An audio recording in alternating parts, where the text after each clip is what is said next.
Նարբակյան վերջին օրերին ինչ իշխանությունը սկսել է թիրախավորել առաքելական եկեղեցուն եւ կաթողիկոսին, շատերը կարծիք են հայտնում, որ սա ուղիղ կապ ունի Ադրբեջանի հետ, նաեւ Կովկասի մուսուլմանների առաջնորդի հայտարարության հետ։ Ձեր կարծիքով սա որքանով դրա հետ կապ ունի եւ ինչ վտանգներ եք տեսնում, եթե Նիկոլ Փաշինյանը շարունակի այս քայլերը եւ հայտարարությունները։ Ես անկեղծ ասած բավականին մտահոգված եմ, որովհետև համաձայն լինելով ձեր հնչեցրած մտքի հետ, շատ ավելի խորն եմ տեսնում այս, ինչ ասեմ, այս արշավի նպատակները, այս սատանայական հակակարողության նպատակները։ Անշուշտ միջավայրը ժամանակը, որ սկսեցին այս դեպքերը ծավալվել, այո, համընկավ Շվեյցարիայում մեր վեհապար հայրապետի հայտնի ելույթի հետ, որտեղ ուղղակի հնչեցվեց բռնազավթված Արցախ բառակապակցությունը, այնուհետև պատասխան Ադրբեջանից, նույն պատասխան այստեղ, ես ասում եմ Փաշազադեն եւ նրա ճակերտավոր հայ ազգանվանակիցը, սինխրոն նույն պատասխանները, տարատեսակ այլ լնգուլավասներ անունները չտամ։ Սա այն, ասենց ասած, օպերատիվ վիճակն է, որ տեսանելի է, բայց ես ավելի խորքային, ավելի հեռուն գնացող վտանգներ եմ տեսնում այն մասշտաբները, որով այս գործողությունը, այս օպերացիան իրականացվում է, սա համեմատության եզր չունի, նույնիսկ 2018-ին տեղի ունեցած հակաեկեղեցական արշավի հետ։ Երեք շատ ծանր դրանք կադրեր էին Վեհարանի պղծում,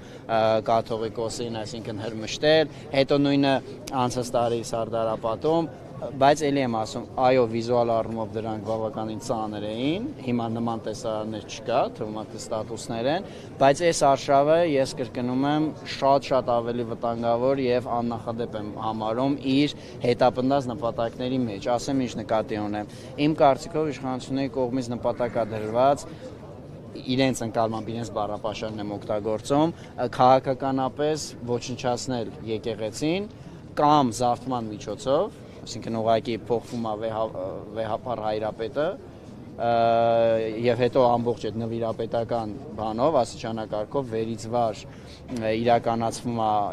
են համապատասխան փոփոխություններ, սա տարբերակ 1 իրենց ընկալմամբ եկեղեցին քաղաքականապես շարքից անելով եւ տարբերակ 2-րդ ոչ պակաս ծանր սցենար,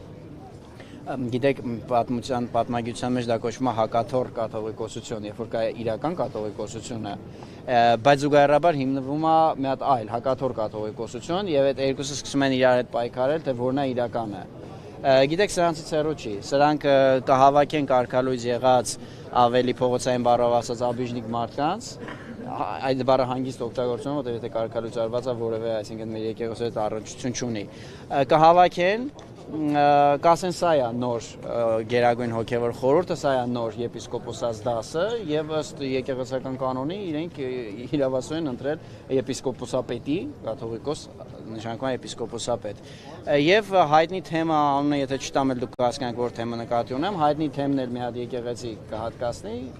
կասեն սա է նստավայրը, հա, լավ մարդն անունը տամ Գեղարդի վանքը օրինակ։ Ես մի քիչ այսպես փորձում եմ պարզ լեզվով ասել ինքը թվում է թե ինչ-որ բան վատ երազ եմ պատմում, բայց էլի եմ կրկնում, խնդիր է դրված ռազմավարական մակարդակում հասնել եկեղեցու փաստացի չգոյությանը, ոչնչացմանը եւ տարբեր ուղղություններով այդ գործը առաջ է տարվում։ Եթե անգամ գերագույն նպատակին չհասնեն, կա նվազագույն նպատակ, այնպիսի անդառնալի հարված հասցնել եկեղեցու վարկանիշին, մոլորեցնել, գայթակղեցնել հավատացյալներին հոտը ցակուցրիվ անել, որից մենք գիտեք տասնամյակներով ոնց որ սովետական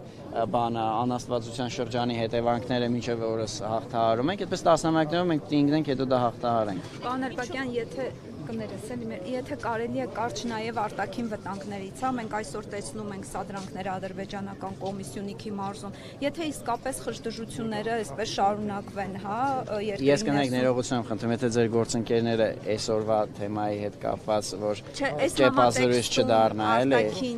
դուք ասեք հետո թող ուրիշներն էլ ասեն, արտաքին վտանգը միշտ կա, դե ինչ ասեմ այս համատեքստում, միշտ ինքը կա։ Եթե նկատի ունեք, որ թշնամին տեսնի, որ ստեղ այսքան մարդով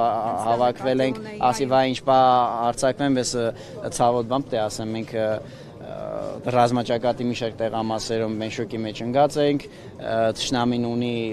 մարտավարական նախաձեռնողականության ամբողջ հնարավորությունը, այսօրվա հավաքով չի դա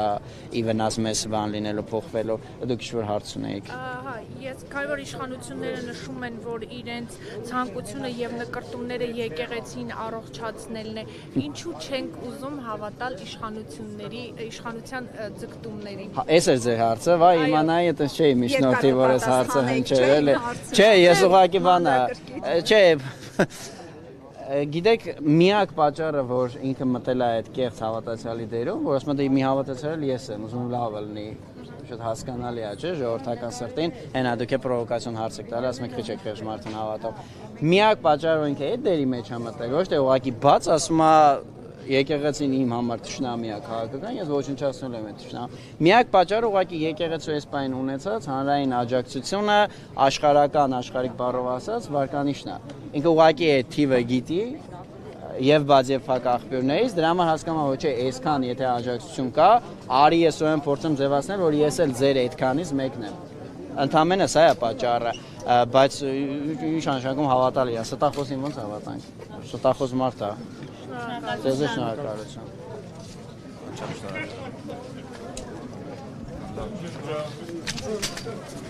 Արգելետևորդներ նշենք, որ այս պահի